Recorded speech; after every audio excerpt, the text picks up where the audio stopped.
Election commission کے نامزد کیے جانے والے یعنی منظور کیے جانے والے جو کاغذات نامزدگی ہیں، اس کے بعد ایک بڑا عجیب سا معمہ ہونے والا ہے۔ پہلے تھوڑا سا بتا دوں کہ جو الیکشن کمیشن ہے، جو آئین میں الیکشن لڑنے کی اہلیتی احکامات ہیں، اس کے بالکل برخلاف جا کر الیکشن ہوئے ہیں۔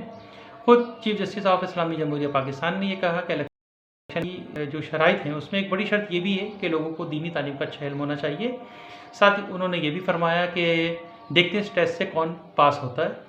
تو نہ تو ٹیسٹ ہوئے، نہ لوگوں کے اعمال، نہ ان کے بیانات، نہ ان کے افکار پر بات کی گئی، نہ پوچھا گیا کہ بھائی آپ نے یہ عمل کیوں کیا اور اس کے کرنے کی وجہ کیا تھی، کیونکہ پاکستان کا جو ملک ہے وہ اسلامی جمہوریہ پاکستان ہے، جو کہ اللہ کی حاکمیت پر ایمان رکھتا ہے، کامل ایمان رکھتا ہے، اور یہ کہ حضرت محمد مصطفیٰ صلی اللہ علیہ وآلہ وسلم اللہ کے آخری نبی اور رسول ہیں، جس کے بعد کسی نبی نے نہیں آنا ہے، نہ ہی کوئی رسول آنا ہے، اور یہی وہ بنیادی نقطہ تھا جس نے قادیانیوں کو کافر قرار دیا، دائرہ اسلام سے خارج کیا۔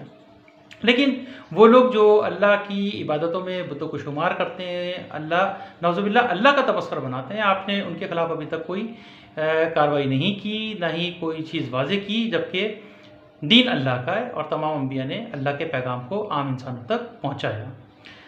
اب پاکستان کا ایک صوبہ، ظاہر بات ہے جنہیں آپ نے الیکشن لڑنے کی اہلیتی احکامات پر جو ہے وہ اجازت دے دی ہے، تو پاکستان کا ایک صوبہ اپنے عمل سے کسی بھی مسلمان کو اب دو عبادتوں کی جانب اور دو زیارتوں کی جانب راغب کر رہا ہے، یعنی کہ وہ بیک وقت مسجد سے نکل کے مندر میں جا سکتا ہے اور مندر میں جا کر بتوں کی پوجا کر سکتا ہے، شیو دیو کو دودھ پلا سکتا ہے، اور یہ ہندوؤں کے دین میں داخل ہونے کا واحد راستہ ہے۔ یہ سب کو پتہ ہے، جیسے کہ مسلمان اگر کوئی بننا چاہے، غیر مسلم یا غیر کوئی مذہب کا آدمی، تو اسے کلمہ طیبہ پڑھ کر اور ختم نبوت میں مکمل ایمان لا کر اسلام میں داخل ہونا پڑتا ہے۔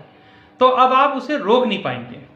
یہ ایک بہت بڑے معاملات ہیں۔ اگر آپ یہ سمجھ رہے ہیں نا کہ ہم نے الیکشن کروا دیے بڑے وہ پرامن اور شفاف، یہ کوئی شفاف نہیں ہے۔ پاکستان کا آئین فرد کی بنیاد پہ الیکشن کو شفاف بناتا ہے، جیسے کہ اللہ کے یہاں فرد کی بنیاد پہ اعمالوں کا حساب کتاب ہوگا۔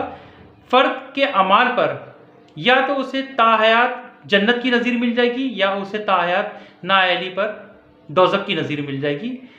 باقی توبہ کا راستہ ہے اسلام میں، یہ بات بالکل درست ہے، توبہ کر لیں، اور توبہ کر کے، لیکن اب انہیں حق کی حکمرانی نہیں دی جا سکتی۔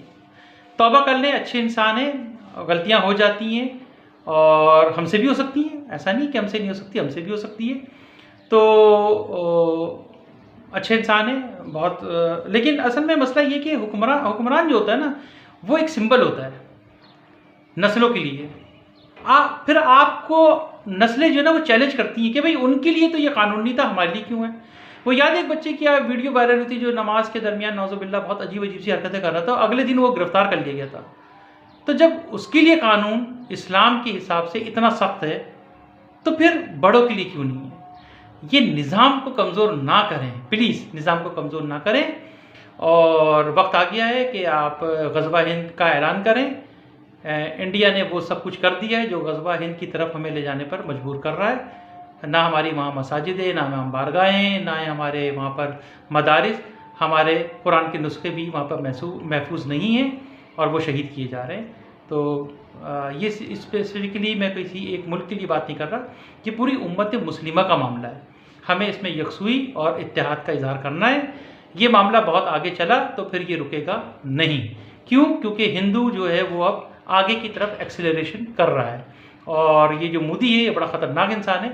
اس سے ہمیں اپنے مذہب کو، دین کو بچانا ہے۔ وہ پہلی ابراہم اکارڈ کی نفی میں ایک بات کر چکے ہیں کہ حضرت ابراہیم علیہ السلام تو خود ہماری قبیلے سے تھے، تو لہٰذا اب آپ بات کو سمجھ رہے ہوں گے کہ یہ کتنی شاطر دماغی کا کھیل انڈیا کھیل رہا ہے۔ تو ہمیں دین کی بقا اور سلامتی کے لیے اب آگے نکلنا ہے، اور یہ کوئی مذہبی جنونیت نہیں ہے۔ مذہبی جنونیت وہ ہے جو کہ انڈیا میں ہو رہی ہے۔